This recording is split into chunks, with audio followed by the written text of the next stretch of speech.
everyone, I'm Neelam Mishra.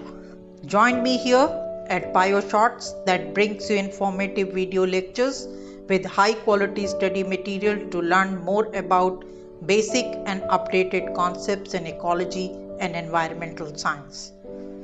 Do you get confused when you hear about the recently coined carbon phrases like carbon neutrality, net zero carbon, net zero emission, for that matter climate positive or carbon negative? But what do these terms exactly mean?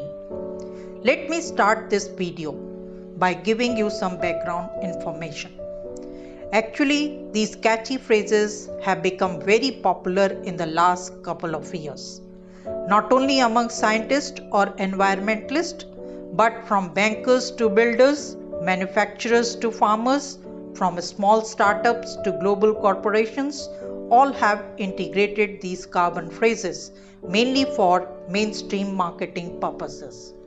However, the diversity of these terms and the lack of clarity around them can be misleading. So let's get clear on what all these terms mean in practice. These terms can apply to a country or a state, a city, a company, or even a single building. The term carbon neutral became prominent after the Kyoto Protocol, which established market-based mechanisms to encourage both countries and private companies to reduce greenhouse gas emissions.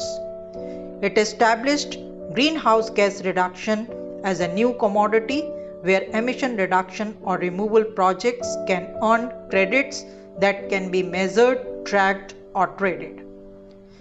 Carbon neutral was the new Oxford American Dictionary's word of the year 2006. Since then, an increasing number of governments are translating carbon neutrality into national strategy, setting out visions of a clean, green future. There is another related term that is commonly confused with carbon neutral, and this is net zero carbon emission.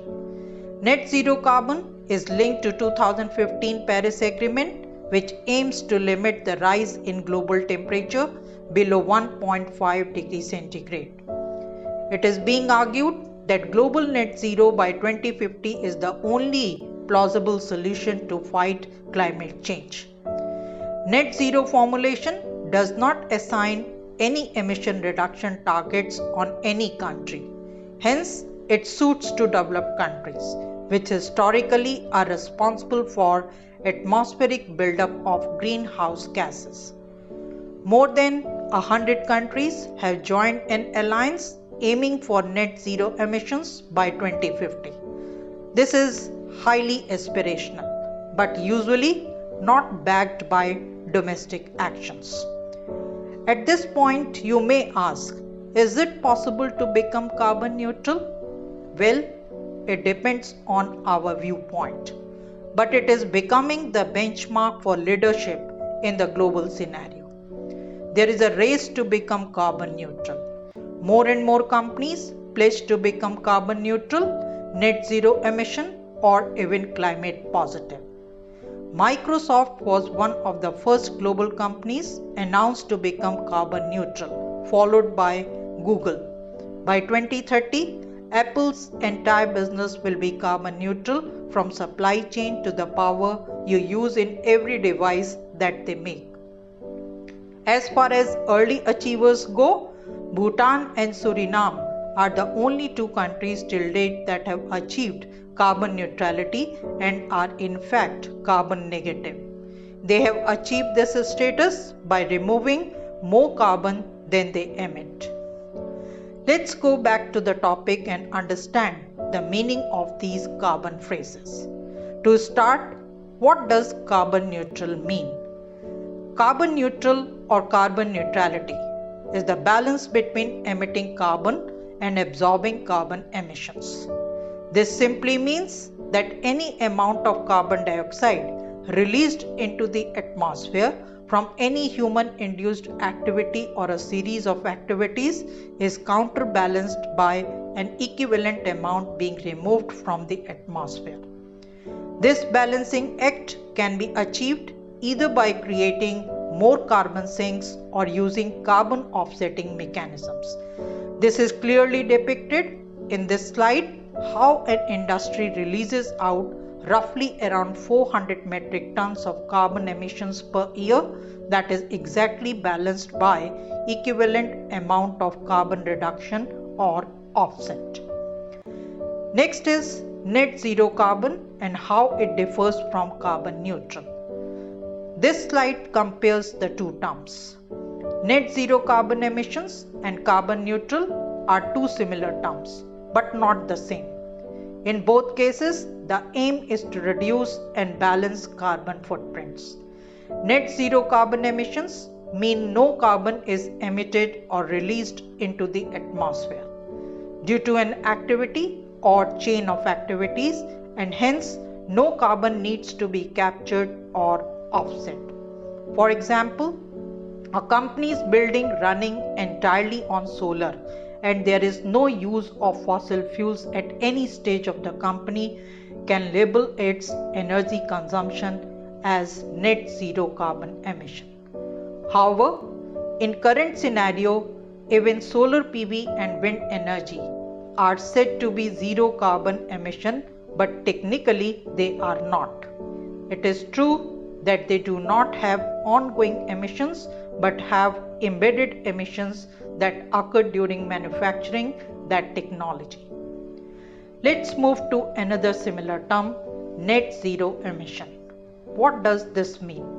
Net zero emissions refer to a state in which the countries or industries, all types of greenhouse gas emissions are compensated by absorption and removal of greenhouse gases from the atmosphere. Greenhouse gases are methane, oxides of nitrogen, oxides of sulfur, halogenated hydrocarbons, etc. And of course, it also includes the major greenhouse gas, carbon dioxide. So does net zero emissions mean completely eliminating all greenhouse gas emissions? Not necessarily. It does not mean to bring down greenhouse gas emission to zero. The net zero means we can still emit out greenhouse gases, but there should be a balance between the whole amount of GHG released and the amount removed from the atmosphere. Absorption of emissions can be increased by creating more carbon sinks such as forest, while removal of gases from the atmosphere require carbon capture and storage technology that I have already discussed in the previous video on carbon sequestration. It is important to specify here, in net zero carbon, we include only carbon dioxide emissions, whereas in net zero emission, all the greenhouse gas emissions are taken into consideration.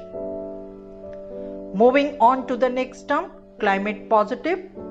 In climate positive, anthropogenic activities go beyond achieving net zero carbon emissions to create an environmental benefit by removing additional carbon dioxide from the atmosphere.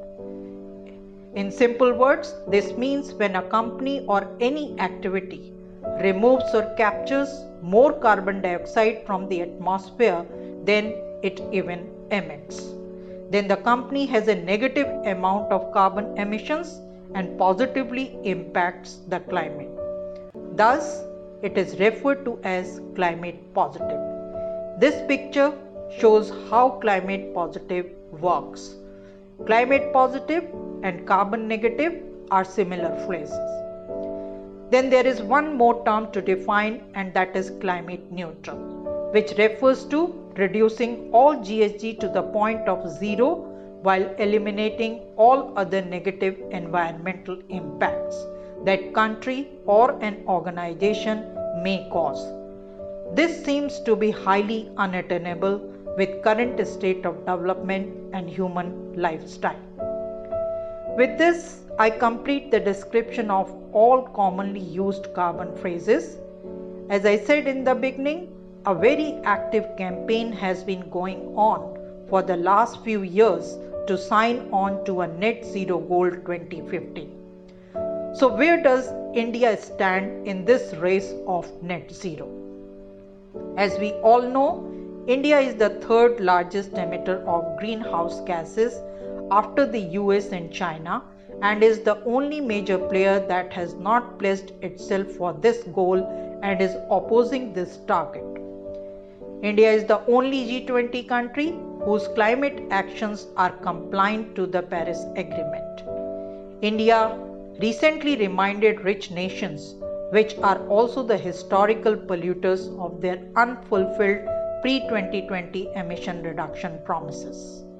In conclusion, all these carbon terms are describing the actions aimed to reduce greenhouse gas emissions. There are two options before us to become carbon neutral: reducing carbon emissions drastically to net zero. For this, it is essential to calculate total carbon footprints.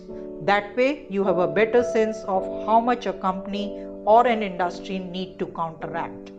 Or balancing the carbon emissions through carbon offsetting and the emission trading. Carbon offsetting is a viable option to become carbon neutral. I hope you enjoyed learning about carbon neutrality. It is critically urgent to do something actively to clean up the atmosphere. Thanks for watching. If you liked the video, please hit the like button. If you want to see more videos, subscribe PioShorts. And if you have something to say, please leave a comment. Thank you for your attention.